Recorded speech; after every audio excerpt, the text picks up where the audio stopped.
Assalamualaikum warahmatullahi wabarakatuh. Mari klik subscribe di channel ini dan aktifkan tanda loncengnya untuk mendapatkan update pemberitahuan di video berikutnya.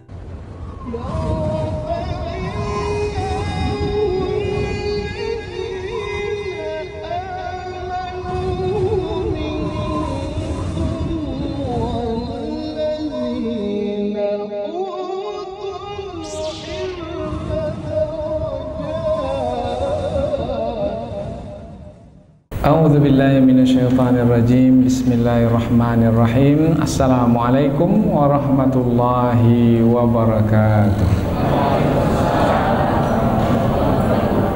Alhamdulillahirabbil alamin wa bihi nasta'inu ala umurid dunya waddin. Nasta'inuhu wa nastaghfiruh wa na'udzu billahi min syururi anfusina wa min sayyiati a'malina.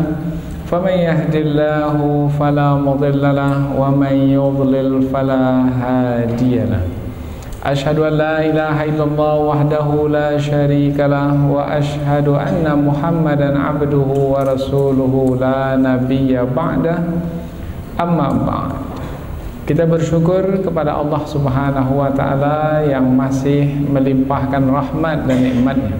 Kita bersyukur dengan mengucapkan Alhamdulillahirabbil alamin. Tidak lupa pula bersalawat kepada Rasulullah sallallahu alaihi wasallam dengan mengucapkan Allahumma shalli ala sayyidina Muhammad wa ala ali sayyidina Muhammad. Dan bersalam kepada Rasulullah dengan mengucapkan Assalamu alayka ya Rasulullah. Alhamdulillah, pada kesempatan ini kita dapat kembali meneruskan pengajian tafsir ayat-ayat suci Al-Quran yang insyaAllah kita akan teruskan kepada ayat yang ke-282 dari surah Al-Baqarah, yaitu ayat yang menerangkan tentang hutang. Orang yang memberikan hutang atau orang yang menerima hutang, yang berhutang atau yang berpiutang. Maka kita sebutlah ayat ini ayat perihal hutang berhutang. Nah, ayat ini ayat yang paling panjang dalam Al-Quran. Di dalam ayat ini ada beberapa perkara tentang hutang. Maka kita bagi ayat ini menjadi 3 bahagian dan kita akan tafsirkan dalam 3 pertemuan.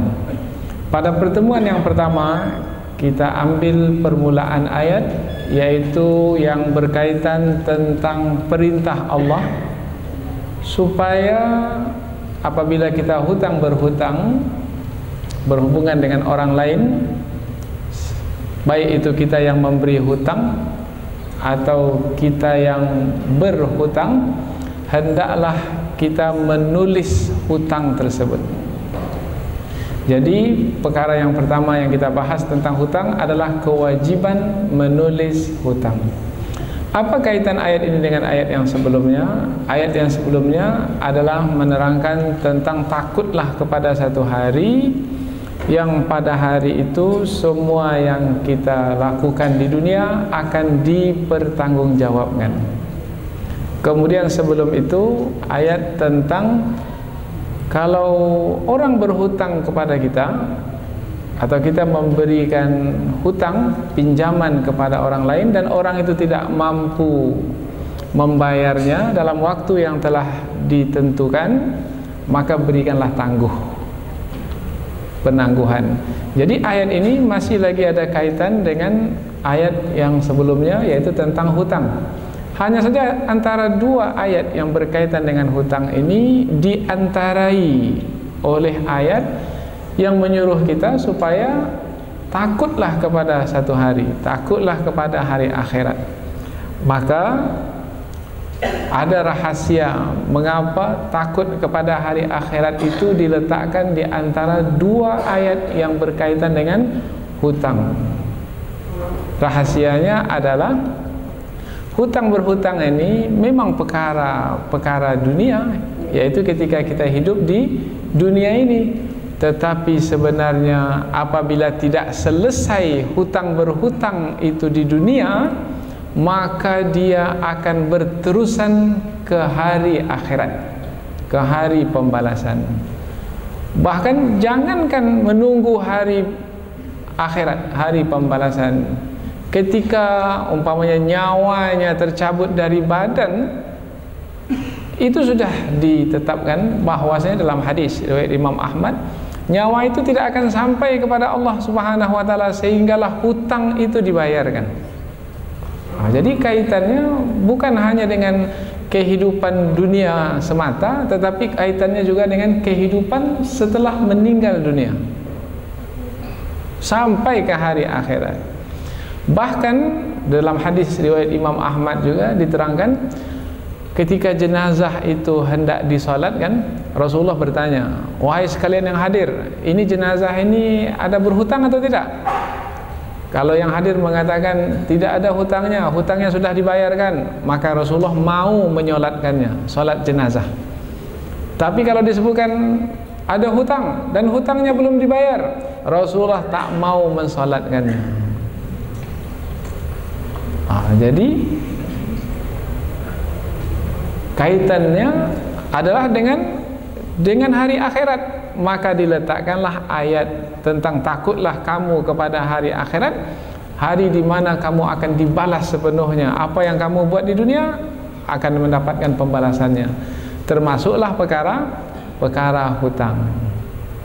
Kemudian ayat ini menjadi ayat yang paling panjang di dalam Al-Quran, disebutkan oleh Imam Ar-Razi dalam tafsir beliau. Apa sebab ayat ini menjadi ayat yang paling panjang? Sebab ayat ini memanjang sampai ke hari akhirat, seperti yang kita sebutkan tadi. Memanjang dia ke hari akhirat. Karena memanjang ke hari akhirat bermakna kaitannya dengan kehidupan dunia dan kehidupan akhirat sekali, supaya manusia tidak sengsara di dunia dan tidak sengsara di akhirat. Maka Allah berikanlah petunjuk yang cukup panjang supaya mereka terselamat dari kesengsaraan dunia hingga akhirat. Begitulah kasih sayang Allah kepada kita, sehingga diberikan petunjuk cukup-cukup. Dan apabila kita lihat nanti dalam tafsiran, Allah menyampaikan petunjuknya itu berulang-ulang, tapi dalam bentuk yang bermacam-macam, bervariasi. Padahal yang disampaikan adalah itu juga. Nanti kita akan lihat seperti apa Allah memanjang-manjangkan ayat.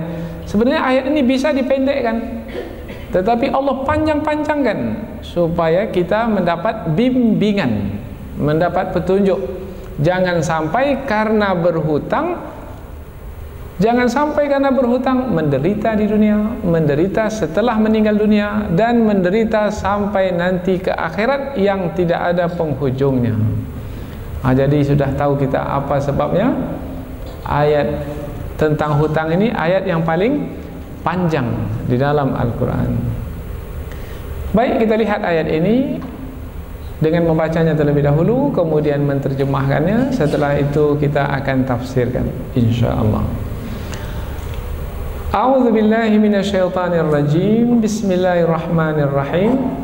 Ya ayyuhalladzina amanu idza tadayantum bidainin ila ajalin musamma faktubu wal yaktub bainakum katibun bil adl wala ya'ba katibun ay yaktuba kama 'allamahu Allah falyaktub wal yumlil ladzi 'alaihi al-haqq wal yattaqillaha rabbah wala yabkhas minhu syai'a.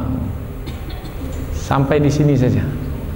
Nah, ini adalah sepertiga atau bahagian pertama dari 3 bahagian yang akan kita bahaskan dari ayat hutang yang panjang ini. Allah berfirman, ya ayyuhalladzina amanu, wahai orang-orang beriman, idza tadayantum bidainin, apabila kamu berhutang dengan satu hutang, baik kamu yang memberikan hutang atau kamu yang mengambil hutang, bidainin dengan satu hutang, ila ajalim musamma, pada satu waktu yang ditentukan, faktubu, maka hendaklah kamu menulis hutang tersebut. Wal yaktub bainakum katibun bil adl, dan hendaklah seorang penulis menulis hutang tersebut di antara kamu dengan adil. Wala ya'ba katibun, dan janganlah penulis itu enggan ayyaktuba, untuk menulis kama allamahullah, seperti mana yang telah Allah ajarkan kepadanya. Apa yang telah Allah ajarkan kepadanya? Menulis, sehingga dia pandai menulis. Apa yang Allah ajarkan kepadanya? Menulis dengan benar. Itu adalah yang Allah ajarkan kepadanya. Kalau menulis dengan dusta, itu bukan yang Allah ajarkan kepadanya. Nanti kita akan terangkan dalam tafsir. Falyaktub wal yumlil ladzi 'alaihil haqq. Falyaktub, maka hendaklah menulis.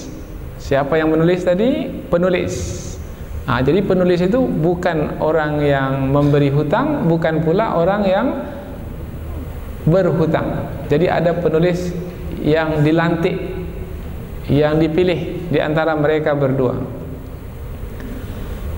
Falyaktub, dan hendaklah menulis si penulis hutang itu, wal yumlil ladzi 'alaihil haqq. Wal yumlil, dan hendaklah membacakan apa yang akan ditulis itu. Siapa yang membacakan? Alladzi 'alaihil haqq, yang ke atasnya hutang tersebut.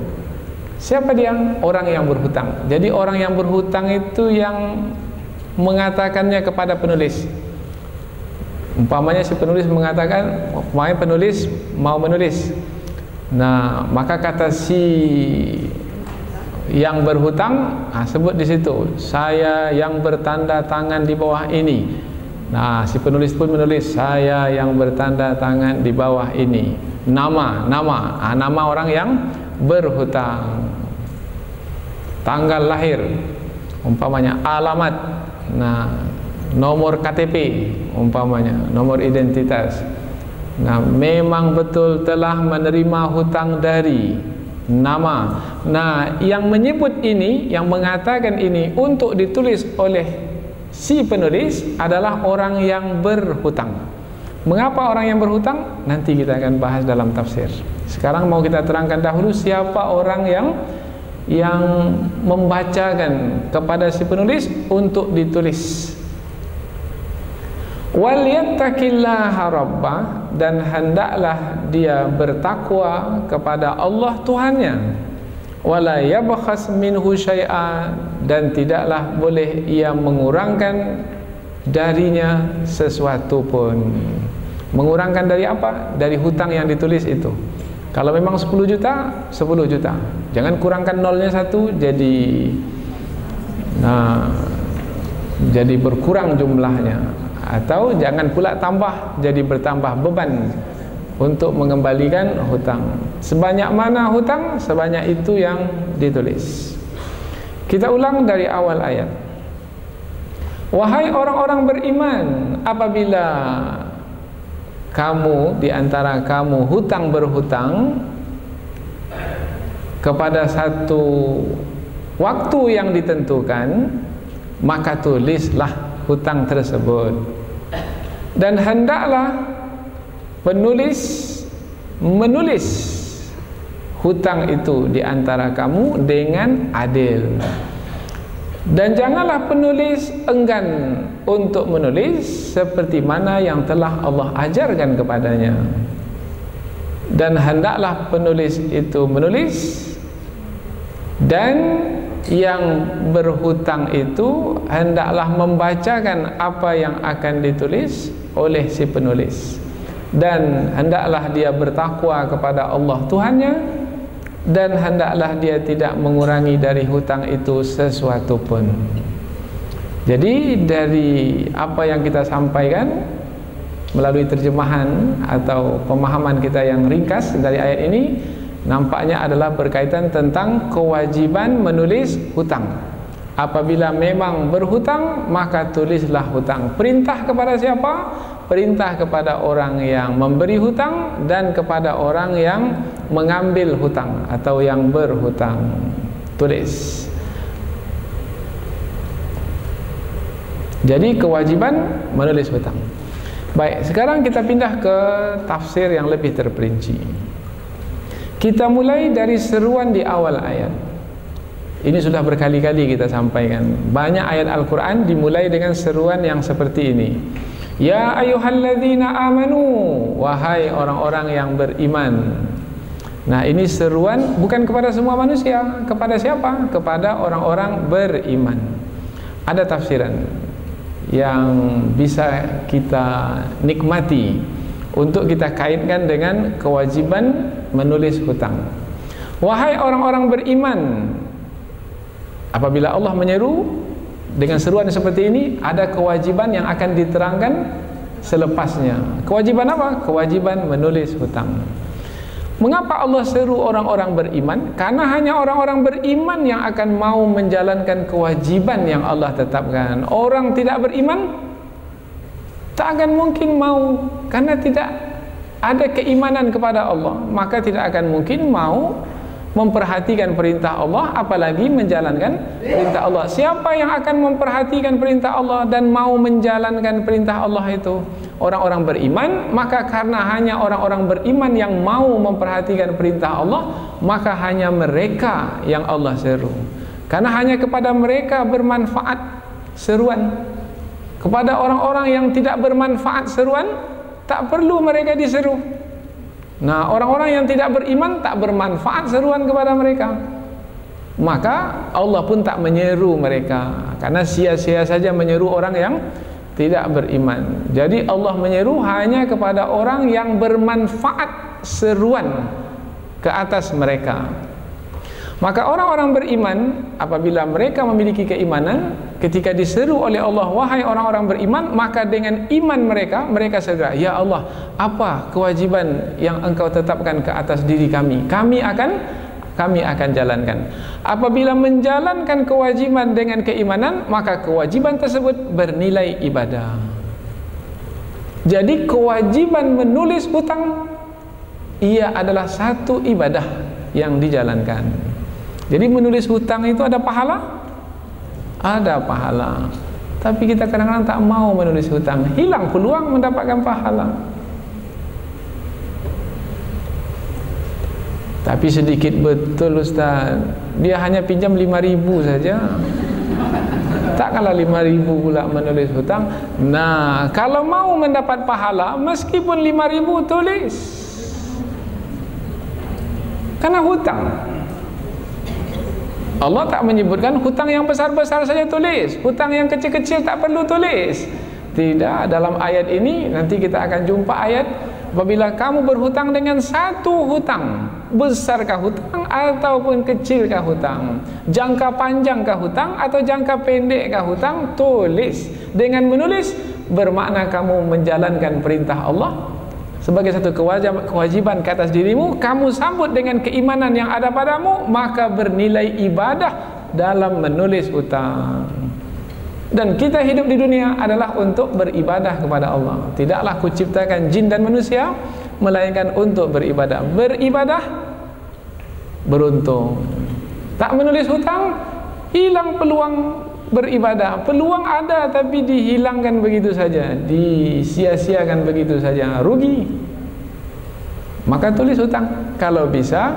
Kalau memang kita adalah orang yang suka memberi hutang atau yang berhutang, maka buatkanlah khusus buku hutang berhutang, buku debit, buku kredit. Yang debit dan kredit, kalau yang memberi hutang di sini penulisannya memberi hutang, kalau berhutang di sini pula bukunya disiapkan. Nah, menulis hutang tersebut bernilai ibadah karena dimulai dengan seruan ya ayyuhalladzina amanu. Kemudian kalau kita menangkap kewajiban Allah itu dengan keimanan, maka kewajiban tersebut menjadi ringan kita lakukan karena kita menangkapnya dengan keimanan. Jadi terbeban menulis hutang, tidak terbeban. Apa sebab? Sebab kita melihatnya sebagai ibadah. Orang beriman beribadah suka sekali. Kalau sudah suka beribadah, maka akan ringan. Kapan berat beribadah? Kalau tak suka. Ini kalau suka pengajian ini ringan. Tapi kalau tak suka pengajian ini, oh beban sekali. Lama betul lah penyampaian ustaz ini. Karena tak suka. Tapi kalau suka, dari jauh pun akan datang. Nah, orang yang menangkap perintah Allah itu dengan keimanan, dengan kesukaan, ia akan merasa ringan menjalankannya. Begitu juga dalam menulis hutang, akan ringan. Meskipun hanya sedikit sekali jumlah hutang tersebut, karena dia tidak melihat pada sedikitnya, dia melihat pada ibadah yang ada di dalamnya. Wahai orang-orang beriman, apabila kamu hutang berhutang dengan satu hutang. Hutang berhutang di sini tadayantum bermakna ada dua pihak. Dalam bahasa Arab, satu adain, satu lagi al-madin. Adain yang memberi hutang, al-madin yang berhutang, yang mengambil hutang tersebut. Nah, apabila ada dua pihak ini, ada dua pihak. Nah, yang membuat mereka itu berhubungan, bermuamalah adalah hutang, yaitu pemberian dari yang memberi kepada yang menerima hutang tersebut. Berupa apa umpamanya? Uang 10 juta umpamanya. Nah, yang 10 juta itu disebut hutang. Orang yang memberinya disebut pemiutang.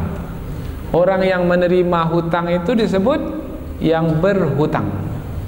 Nah, kalau dalam bahasa Arabnya lebih mudah. Satu adain, satu lagi al-madin. Kemudian yang diberikan itu disebut dain. Nah, kata dain ini disebutkan idza tadayantum, apabila kamu dua pihak hutang berhutang, bidainin dengan satu hutang. Dengan satu hutang. Mengapa ditulis pula dengan satu hutang di sini? Sebenarnya kalau sudah hutang berhutang, pastilah dengan satu hutang. Tak perlu lagi menyebutkan kata dengan satu hutang. Sebab kalau sudah hutang berhutang, sudah pastilah dengan satu hutang. Mengapa ditulis lagi di sini?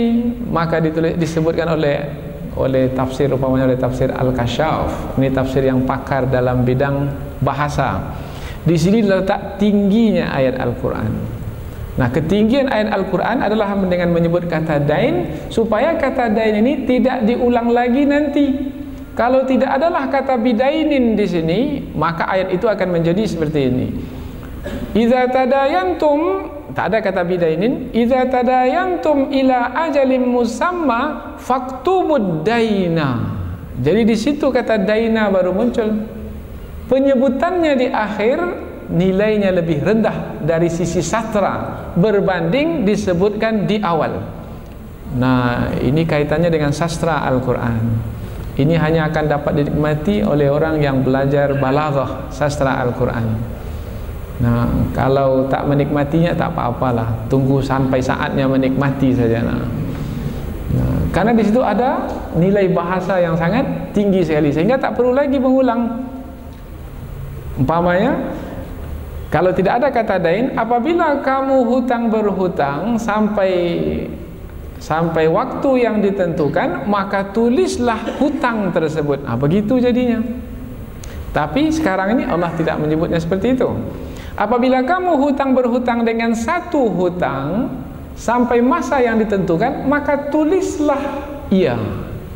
Nah, tak perlu lagi sebut kata hutang tersebut, tak perlu. Tapi dalam terjemahan tadi kita baca juga supaya mudah kita memahami hu yang dimaksudkan itu hu apa, kembalinya kemana. Nah, karena tadi tujuan kita menterjemah itu adalah untuk menangkap makna, supaya kita dapat mengetahui makna itu dengan cepat lebih dahulu. Tapi sekarang ini karena sudah pindah ke tafsir, mesti kita terangkan di mana letak kehebatan susunan ayat Al-Quran itu. Apabila kamu hutang berhutang dengan satu hutang di sini tidak menggunakan alif lam, bidainin.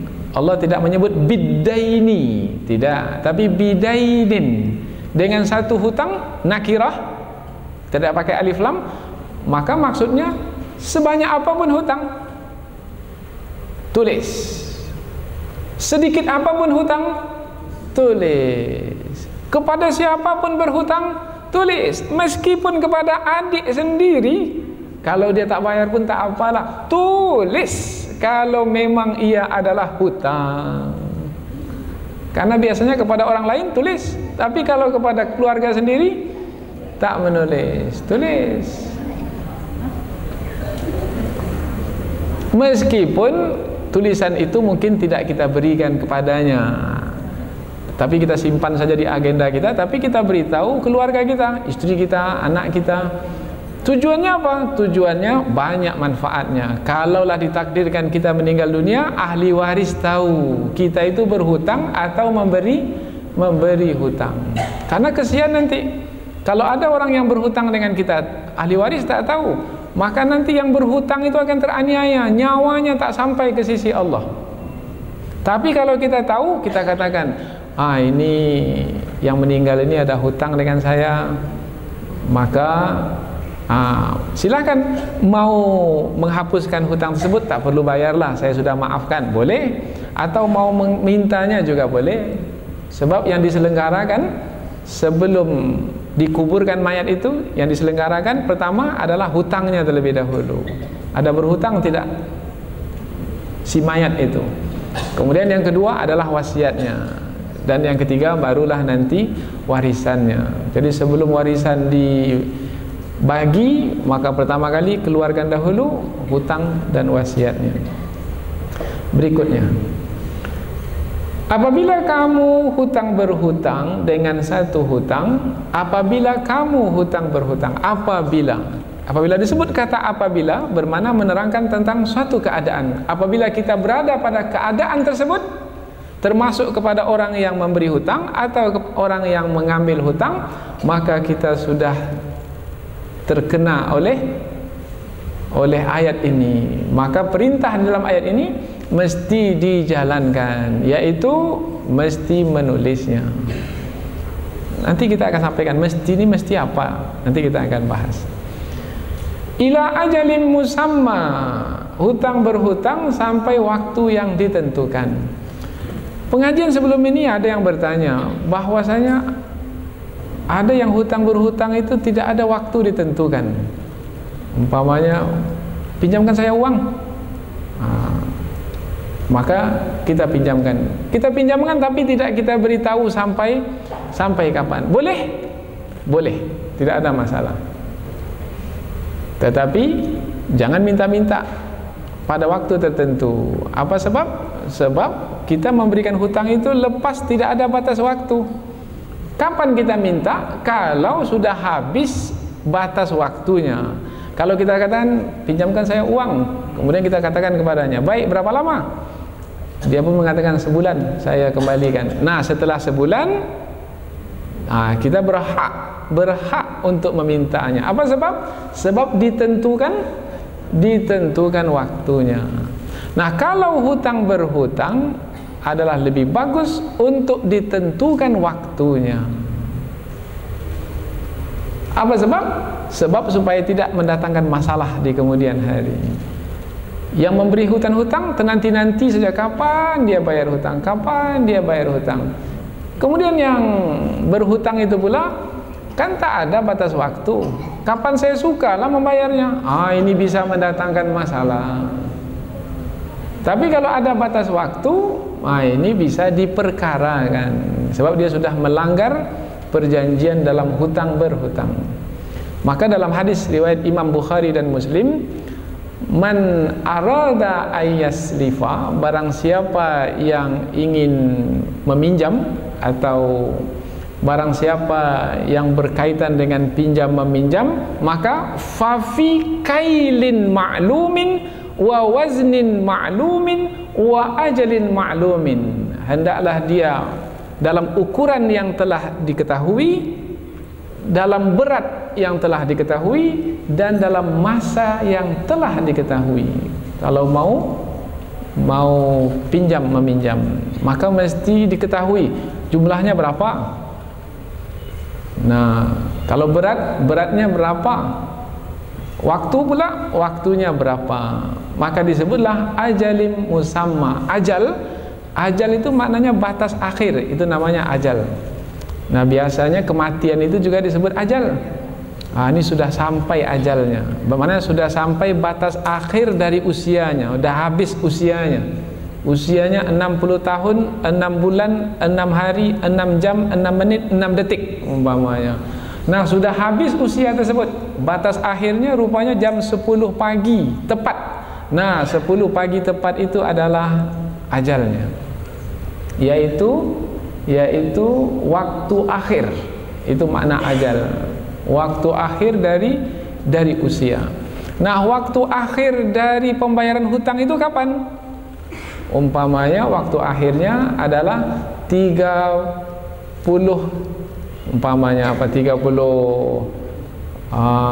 Januari umpamanya, boleh?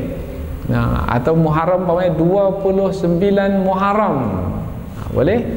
Bermakna 29 Muharram sudah berakhir masa hutang. Ajalim musamma. Musamma itu ditentukan. 30 Januari, 29 Muharram. Atau umpamanya berapa lamanya? 3 bulan Qamariyah atau 3 bulan Masehi. Ditentukan 3 bulan atau 3 tahun atau 3 hari atau apa saja yang bisa disebut sebagai yang ditentukan. Jangan sebut saya meminjam uang 10 juta dan akan saya bayar apabila jemaah haji pulang nanti.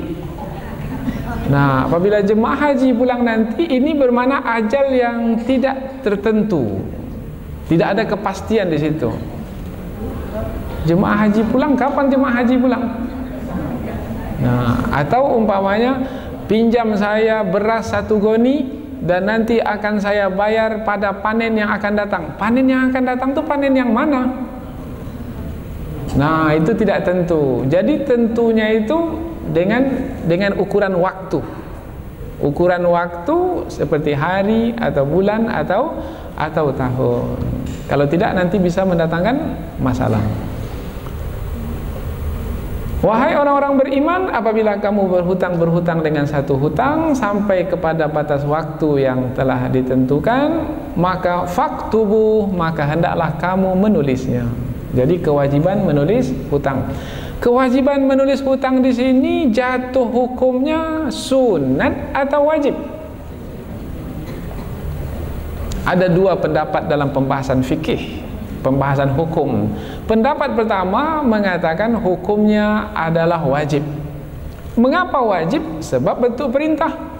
Perintah itu adalah menerangkan kewajiban. Al-amru lil wujub, itu kaidah usul fikih. Kalau perintah wajib. Sama dengan aqimus shalah, dirikanlah salat, perintah wajib salat. Wa atuz zakah, keluarkanlah zakat, perintah berzakat, wajib zakat. Faktubuh, maka tulislah hutang, perintah, maka wajib menulis hutang. Kalau kita memilih bahwasanya menulis hutang itu hukumnya wajib, maka kalau tidak menulis berdosa.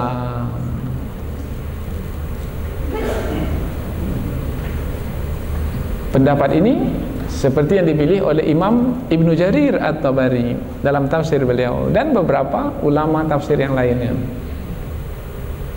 Tetapi pendapat ramai ulama tidak membawa perintah di sini kepada makna wajib, tetapi membawanya kepada makna sunat. Mengapa membawanya kepada makna sunat? Nanti ada ayat di bawah yang menerangkan bahwasanya ia bukanlah satu kewajiban yang mesti dijalankan. Kalau tidak dijalankan berdosa, tidak. Nanti ada pengikatnya. Dan memang telah berlaku daripada masa dahulu sampai masa sekarang pun ramai di kalangan umat Islam yang berhutang tetapi tidak menulisnya. Dan tidak ada yang mengatakan tidak menulisnya itu berdosa, tidak. Bahkan sampai ada yang mengatakan ijma' telah berlaku bahwasanya menulis hutang itu bukanlah satu yang wajib, tetapi ia adalah satu yang dianjurkan. Kalau menulis dapat pahala, kalau tak menulis tidak apa-apa. Nah, jadi makna perintah menulis di sini adalah satu kewajiban yang hukumnya sunat saja. Tapi meskipun sunat jangan ditinggalkan, apalagi bisa mendatangkan kemudaratan. Apa kemudaratan? Kemudaratan umpamanya kalau hutang tak ditulis, apa kata yang berhutang? Mana ada saya berhutang denganmu? Mana dia bukti kita untuk menuntut hutang darinya?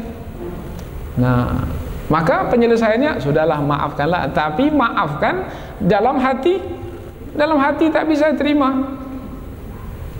10 juta mau dimaafkan, hati di dalam itu jadi tidak suka kepadanya, bahkan benci kepadanya. Tidak suka, benci, memutuskan silaturahim, maka mendatangkan kemudaratan.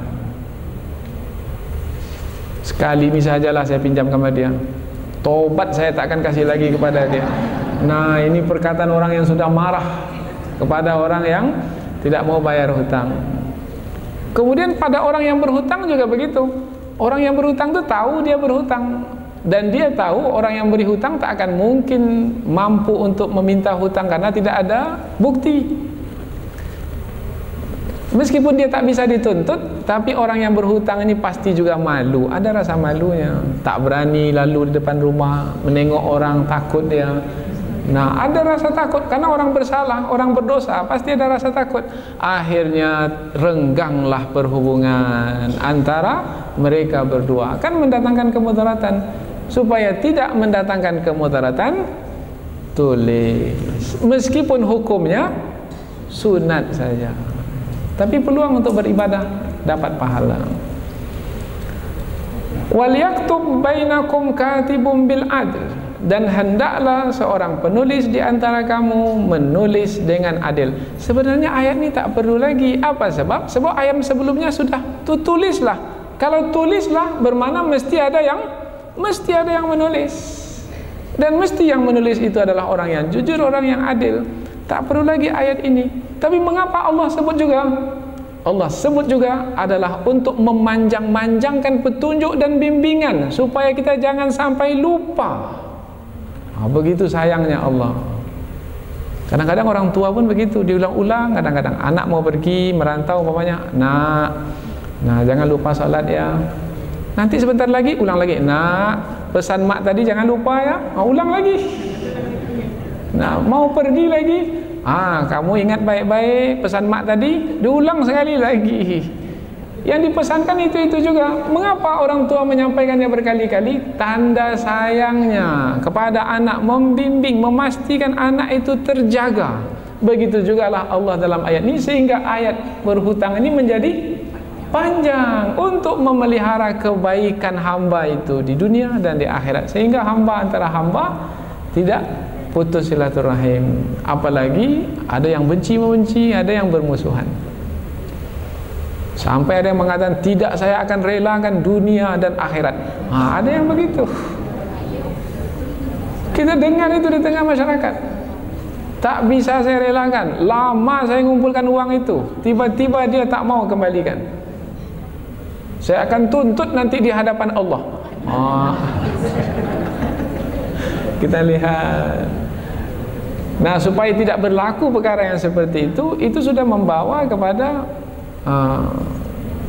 menjauhnya perhubungan di antara kita. Maka tulislah hutang. Wal yaktub bainakum katibun bil adl, dan tulislah hutang itu dengan adil. Adil maknanya, berapa uang yang diberikan, tulis. Berapa uang yang diterima, tulis. Berapa lama hutang itu, tulis. Jadi ditulis semua, ditulis. Itu maknanya adil. Wala ya'ba katibun ayyaktuba kama 'allamahullah, dan janganlah penulis itu enggan untuk menulis. Ini pun juga memanjang-manjangkan yang tadi. Kalau sudah menulis dengan adil, pasti sudah menulis pembahasannya, tapi jangan penulis enggan untuk menulis. Tetapi ayat ini lebih khusus ditujukan bukan kepada orang yang memberi hutang, pada orang yang menerima hutang, tetapi ayat ini khusus ditujukan kepada orang yang menulis hutang. Kalau pada hari ini mungkin ada orang yang bekerja sebagai penulis hutang, notaris umpamanya, dapat pula lah bayaran di situ kan. Nah, tetapi mesti penulis ini adil. Adil mana? Jangan rubah-rubah pula. Nah, kalau memang ia 10 juta, tulis 10 juta, jangan angka saja, tulis dengan huruf sekali. 10 juta rupiah. Jangan sampai rupiah saja, sebut belakangnya saja. Ada lagi kata saja supaya tertutup. Kalau tidak bisa ditambah lagi dengan tulisan nanti di belakangnya. Buat lagi kurungan, jangan 1 kurungan, 2 kurungan, supaya tak bisa ditambah-tambah lagi. Nah, ini penulis yang adil, betul-betul menjaga kepentingan atau maslahat. Nah, si penulis ini dapat menulis itu karena Allah telah memberikan ilmu kepadanya sehingga dia bisa menulis. Maka wahai si penulis yang telah bisa menulis, jangan sia-siakan ilmu yang telah Allah berikan, yaitu tulis seperti apa yang Allah kehendaki. Jangan tulis seperti apa yang dikehendaki oleh salah satu pihak. Mungkin ada salah satu pihak tambah di situ, nanti untuk kamu setengah umpamanya. Apakah boleh jadi dia akan merubahnya? Bermakna kamu wahai penulis tidak menulis seperti apa yang Allah ajarkan kepadamu, dan kamu tidak lagi mensyukuri nikmat Allah berupa mampunya kamu menulis, karena yang membuat kamu bisa menulis adalah Allah. Bermakna kamu telah menyia-nyiakan atau mengabaikan pemberian Allah berupa kepandaian menulis, maka tunggulah olehmu wahai penulis siksaan. La in syakartum la azidannakum. Kalau kamu mau bersyukur dengan kemampuan menulis yang telah Allah berikan kepadamu, kamu syukuri dengan berlaku adil, Allah akan tambah nikmat kepadamu. Tapi kalau kamu kufuri, kamu rubah-rubah tulisan karena kamu pandai menulis, nah tanggunglah olehmu. Karena sekarang ada pula penulis yang pandai menulis, dimintanya kwitansi kosong supaya dia dapat menulis sendiri berapa yang dia sukai. Banyak kwitansi kosong sekarang ini bertebaran dan berterbangan. Siapa yang menanggung akibatnya? Nah, di sana ada orang yang telah dizalimi, menanggung akibatnya. Wala ya'ba katibun ayyaktuba kama 'allamahullah falyaktub wal yumlil lilladzi 'alaihi alhaq. Maka hendaklah si penulis itu menulis, dan penulis itu menulis. Siapa yang menyampaikan kepadanya sudah kita terangkan tadi, adalah orang yang berhutang. Mengapa orang yang berhutang yang mengatakan kepada si penulis apa yang akan ditulis? Sebab dengan mengatakan kepada yang berhutang, dengan mengatakan kepada si penulis, orang yang berhutang itu mengatakan, maka ia adalah sebagai pengakuan dari dirinya.